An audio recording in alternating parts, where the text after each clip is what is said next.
He was broken, bleeding, and forgotten, left to die beneath the snow in the heart of Montana's wild.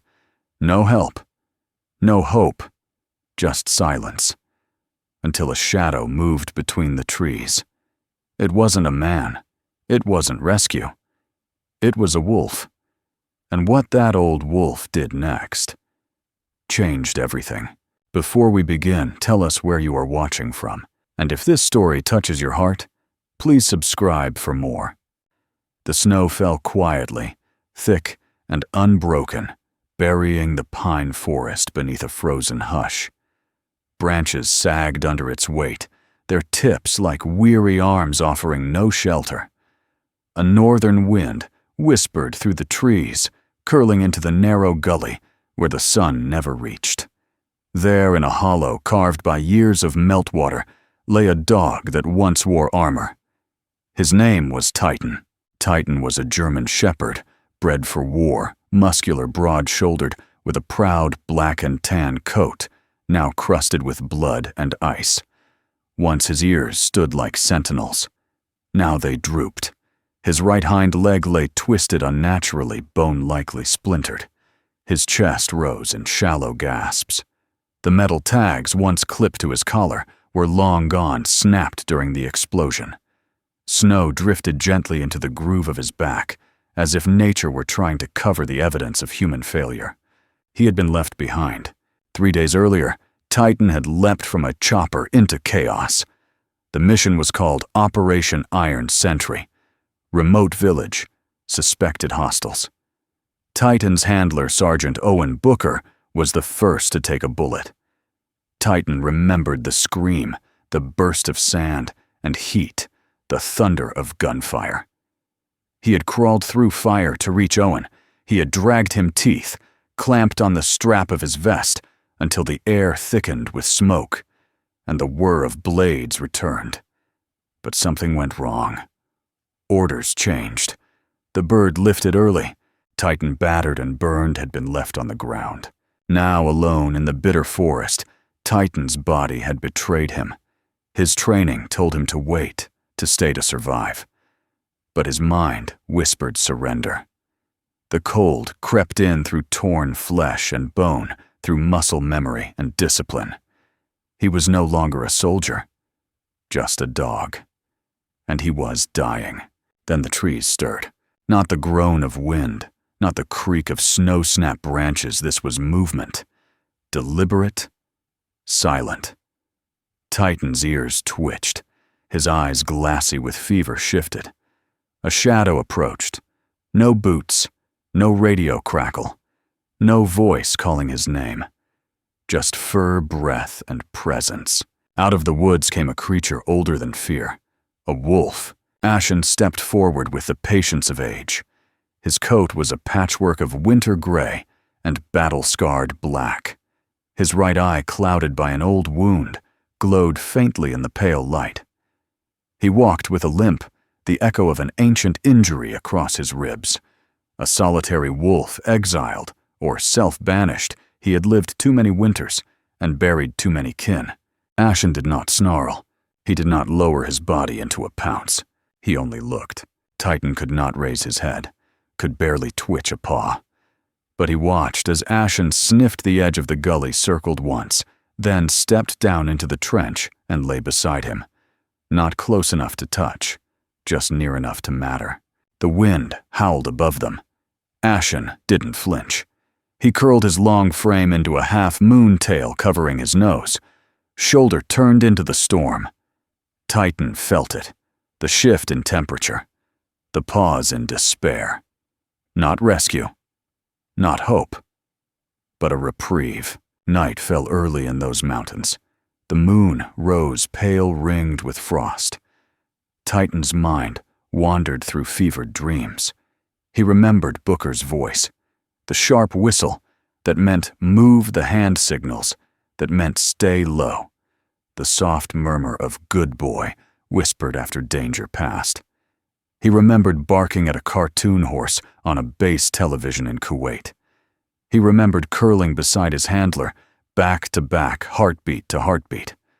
Now there was no one, except Ashen. The wolf didn't sleep. His ears turned with each gust, his head lifting every time snow shifted. At some point, without fanfare, he pressed his side closer to Titan's broken body, shielding him from the worst of the wind. It was not affection. It was instinct. Or something older than instinct. The choice to stay. The refusal to leave a wounded thing alone. By morning, Titan still lived. His eyes opened to soft light filtering through the trees. His breath formed steam in the air. His side ached. His leg throbbed. But he was alive, and the wolf was still there. When Titan moved barely more than a grunt, Ashen rose to his feet. He didn't turn away. Instead, he walked a few paces uphill, stopped, and looked back. Then again, then forward, then back once more. Titan blinked. He did not understand. But something in the wolf's stance called to him not a command, but a question. Will you try? With every reserve of pain and pride and will, Titan dragged himself an inch forward. A breath. A whimper.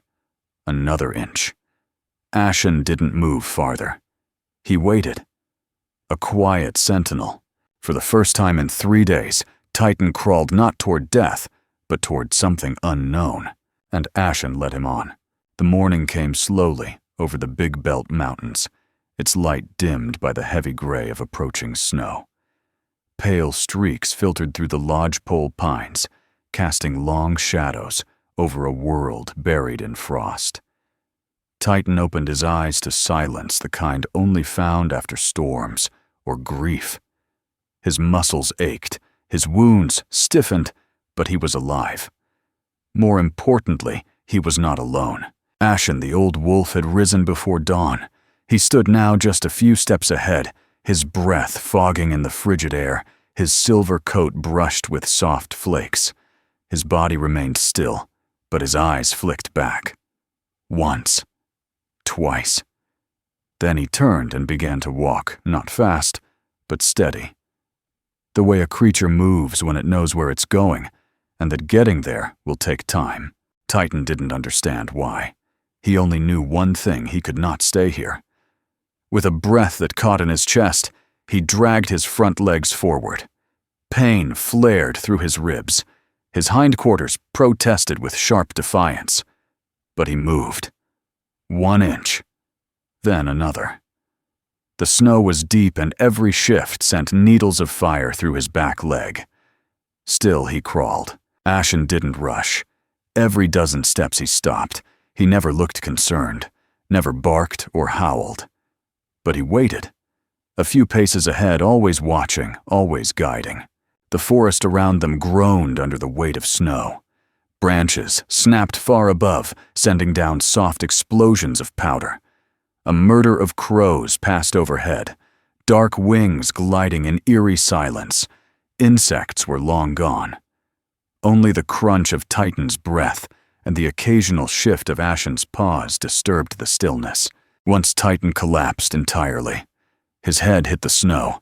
His vision spun. His breath came shallow and rapid. Ashen turned immediately. He patted back his feet, nearly silent on the ice. He didn't nudge. Titan didn't command him to rise. He simply lay beside him once more, as he had the night before. They stayed that way until Titan's breathing slowed, until the shaking lessened. When Titan lifted his head again, Ashen stood and resumed the path. They crossed a small frozen stream where the ice cracked beneath Titan's weight. He panicked briefly, his legs skidding, his body twisting in pain. But he didn't fall through. The stream was shallow, and Ashen waited on the other side, tail twitching in what might have been reassurance. Midway through the day, the snow lightened. The sky opened just enough to reveal a faint stretch of pale blue. In that quiet pocket of brightness, a new sound broke the stillness, the snap of a twig. Ashen froze. His ears pointed toward the trees. Out of the underbrush came a fox, small, thin, and skittish. Its coat was the color of rust and ash. It looked young, maybe even injured. One paw lifted, curled slightly as if from an old trap wound. Ashen did not chase. He stood motionless, and the fox, after a heartbeat of surprise, vanished again between the trees. Titan watched this exchange with dull curiosity. He hadn't seen anything not trying to kill him in weeks. The forest, while unforgiving, was not empty. It was a place of survivors. Hours passed. Titan's pace remained slow, but his rhythm steadied. Pain became background noise. His breaths timed with Ashen's steps. When they finally crested a slope, the land beyond dropped into a shallow valley, quiet, secluded and shielded by steep rock on one side. A stream meandered through it, barely moving beneath the crust of ice. Old animal trails crisscrossed the snow. Deer, rabbit, elk, wolf. Titan collapsed at the top of the hill. His limbs gave out, and his body slumped sideways into the snow. He was done. The journey had taken everything he had left, but he could see it now, the place Ashen had led him to. A den. It was built beneath the roots of an old cedar half hidden by rocks and frozen moss. It looked ancient. The ground around it was marked with faint paw prints. Ashen walked slowly toward the mouth of the den. He didn't enter. Instead, he turned and looked back at Titan. He waited. Titan didn't move. Couldn't. But the message was clear. This was shelter. This was safety. Ashen had brought him here not just to survive the night, but to rest, to exist. The stillness of the forest returned. The wind softened. The scent of pine lingered in the air. Somewhere distant, an owl called. And then, for the first time, Ashen tilted his head and released a low, quiet sound. Not a howl, not a growl, something in between. A vocalization not meant to alert or threaten. It was something gentler, and from the far edge of the valley movement answered. Another wolf appeared, then another. 3, 4, 5 shapes emerged from the trees, silent, graceful, wary. Their coats varied in color, smoky, gray, brown, dusted white, sable black. They moved with precision and distance, circling the den, but never drawing near Titan. Their eyes flicked to him. Curious. Cautious. Ashen stepped between them and tightened his stance, tall and unyielding. The others paused. A young male with a scar across his snout growled low. But Ashen didn't flinch. He let out one deep rumble, a sound filled with meaning. The younger wolf lowered his head and backed away. Titan watched all of this through half-lidded eyes. He knew the scent of tension. He could smell the difference between a welcome and a warning.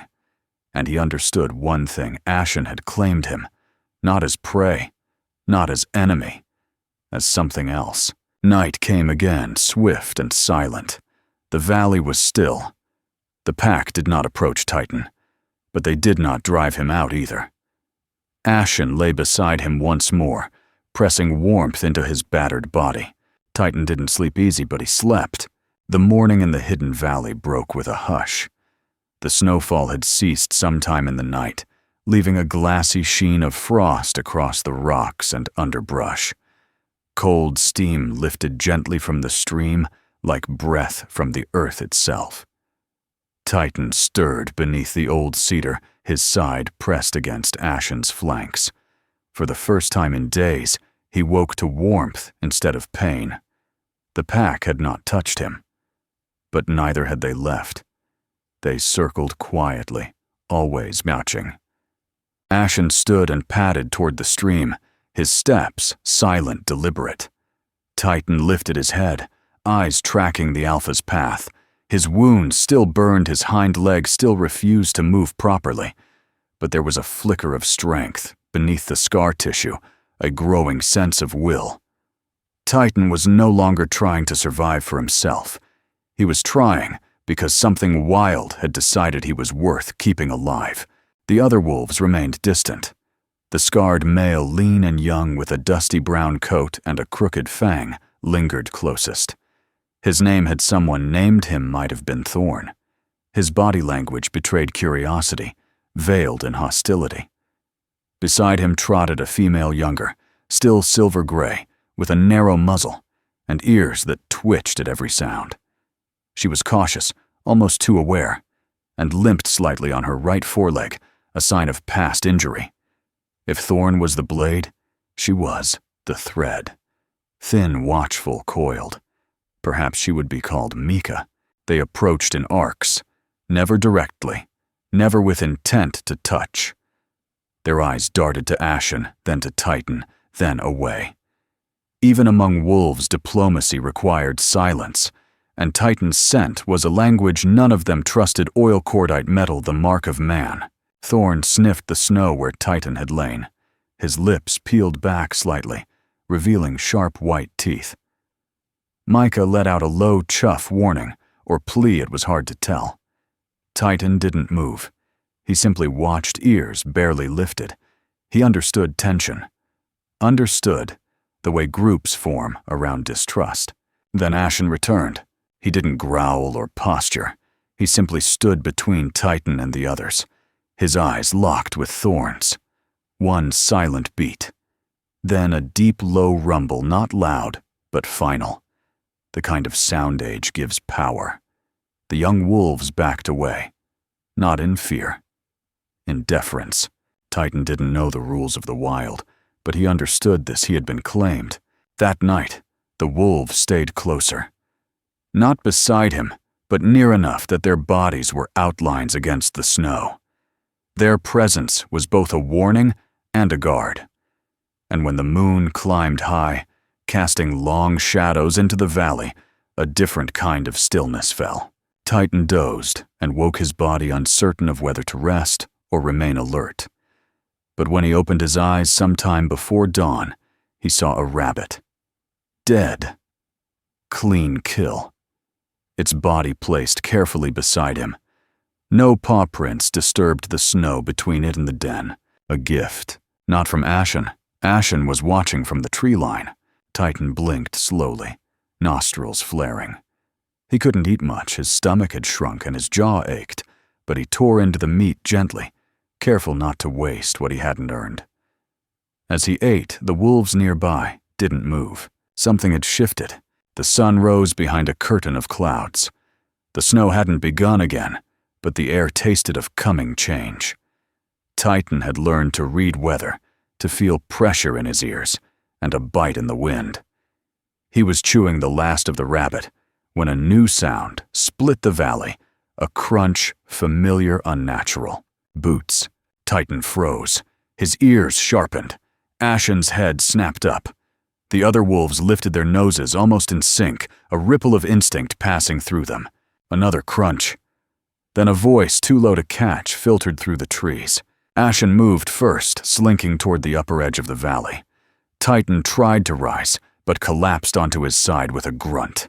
His ribs howled in protest. His paws clawed weakly at the ice. Then he saw them. Two men in thick winter gear rifles slung across their backs, trudging through the tree line. Their movements were smooth, confident, professional. One wore dark glasses despite the gray light.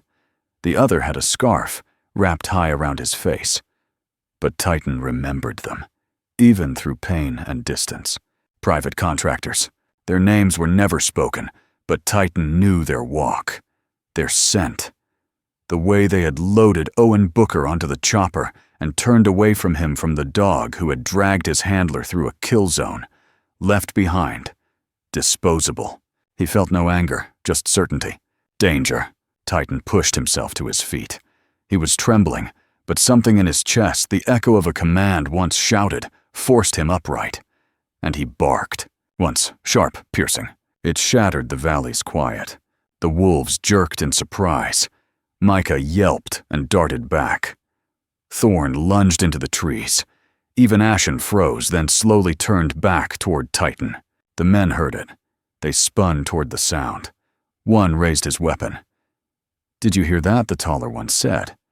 Sounded like a dog, the other muttered. "No way." They moved faster now toward the sound toward Titan. Ashen didn't run. He took a step closer to Titan, placing his body between him and the oncoming threat. His teeth bared in a silent snarl. Titan barked again, weaker this time. The rest of the wolves scattered like smoke, but not Ashen. He stayed. The stillness shattered. The first gunshot cracked through the valley like a splitting branch. Snow burst from the bark of a tree just feet from where Ashen stood, spraying shards of wood and ice. Titan lunged sideways on instinct, though his body barely obeyed. He stumbled hard, chest slamming against the frozen ground, but he didn't stop moving. His only thought was simple old primal protect the pack. Ashen didn't flinch. The old wolf's amber eyes locked on the two men approaching through the trees. He stood squarely in front of Titan fur-bristling head, low breath steaming through his teeth. No sound came from him. No growl.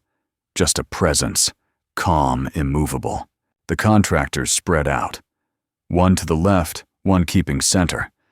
The taller one, Lieutenant Briggs, had the crisp stance of a career gun for hire.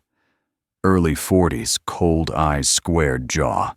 The scarf he wore had slipped slightly, revealing a jagged scar across his neck. The other Marston was shorter, wiry, and twitchy, always glancing over his shoulder. His gloves were military issue, but his boots were private scuffed and civilian. They weren't here for scouting. They were here to finish something. Briggs raised his weapon again. "Dog still breathing," he muttered. "Orders haven't changed." Titan, breath shallow, turned his head toward the sound. He could smell the gun oil, could see Marston's finger tighten on the trigger. He barked one last warning, sharp and defiant.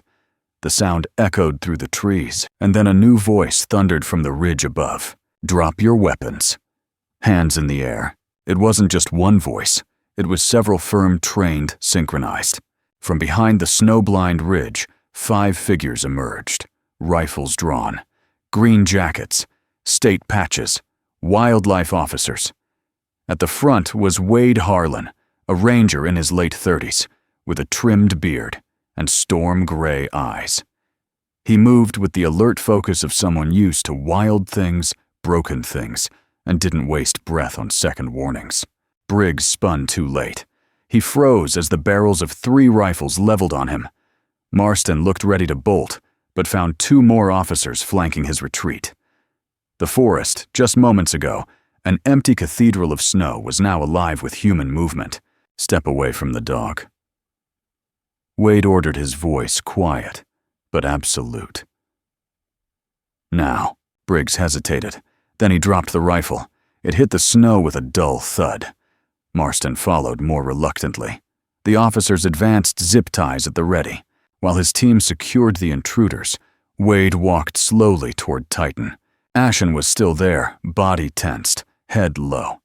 The other wolves were gone, vanished into the timber at the first bark, but Ashen remained. Wade paused. He had never seen a wolf this close that wasn't sedated or dead. Certainly not one standing guard over a dog. Slowly he lowered his weapon. "You're not here to hurt him," he said under his breath. Ashen didn't growl. He didn't move. Then gently he leaned down and pressed his muzzle to Titan's side just below the torn patch of fur along his ribs. His tongue moved once, slow, firm, deliberate. A gesture, not of dominance, of farewell. Titan didn't react. He only watched.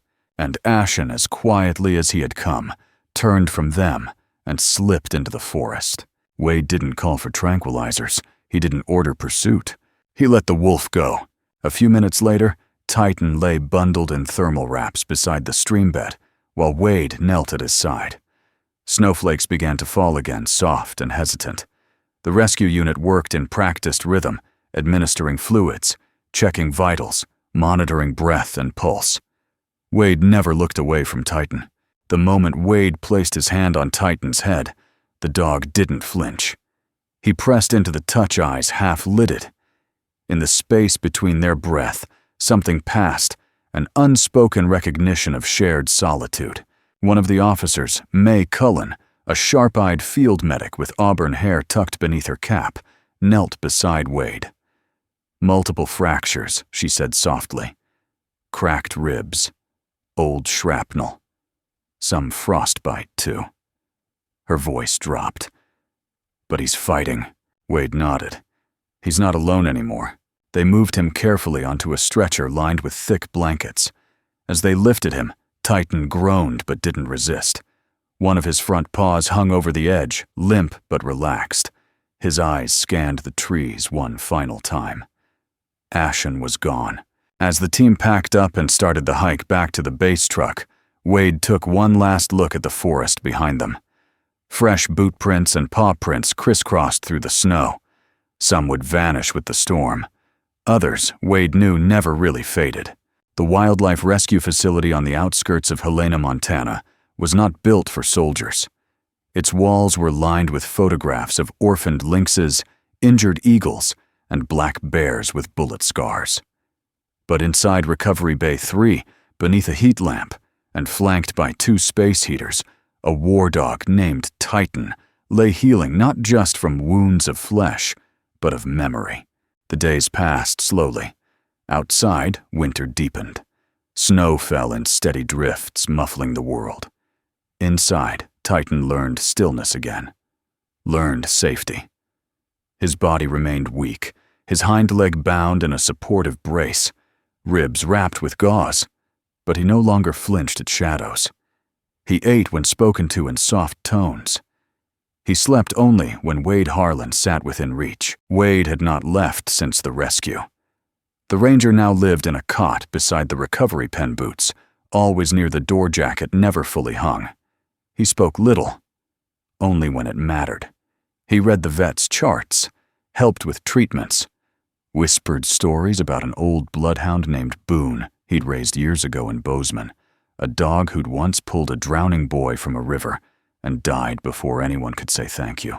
The lead veterinarian, Dr. Iris Mendez, was a meticulous woman in her 50s, with silver-streaked black hair, a voice like velvet, and hands so steady they could stitch a falcon's torn wing. She called Titan the miracle, but never touched him unless absolutely necessary. This one, she told the staff, trusts silence more than kindness. Follow his rhythm. It was Iris who discovered the embedded shrapnel near Titan's hip. It was Wade who held the dog still when it was extracted. 1 week after the surgery, Titan took his first steps inside the enclosed courtyard behind the facility. He limped, favoring his right side, but each step came with less tremble than the last. The volunteers watched from windows. No one clapped. No one cheered. Only Wade spoke a single murmur. "There you go, boy." Then the letter arrived. It came in a thick, sealed envelope with a Department of Defense insignia stamped clean across the front. It was delivered by courier, signed for by Iris, and laid carefully on Wade's desk. The contents were short. To Ranger Wade, Harlan subject, K9 military asset. K9 348, Titan. The Department of Military, K9 Operations, hereby requests the immediate transfer of the above-listed asset to Fort Ralston, Colorado, for standard evaluation and reintegration. Failure to comply may result in legal action under federal property protection statutes. No mention of the ambush. No acknowledgement of abandonment. Just bureaucracy. Wade didn't speak for a long time after reading it. He simply stared at Titan, now sleeping on his orthopedic mat, one paw stretched toward the base of the heater. Then he walked outside into the snow and punched the wall of the equipment shed until his knuckles bled. That same day, something else arrived. A video, captured by one of the Rangers' shoulder cameras during the rescue. It showed the exact moment Titan barked, the rifleman turning, Ashen standing guard. Then the rescue team arriving through the snow. The footage was shared to an animal rights group. Within 48 hours, it had over 2.1 million views. The hashtags were relentless, Miracle K9, Saved by Wolf, Let Him Stay.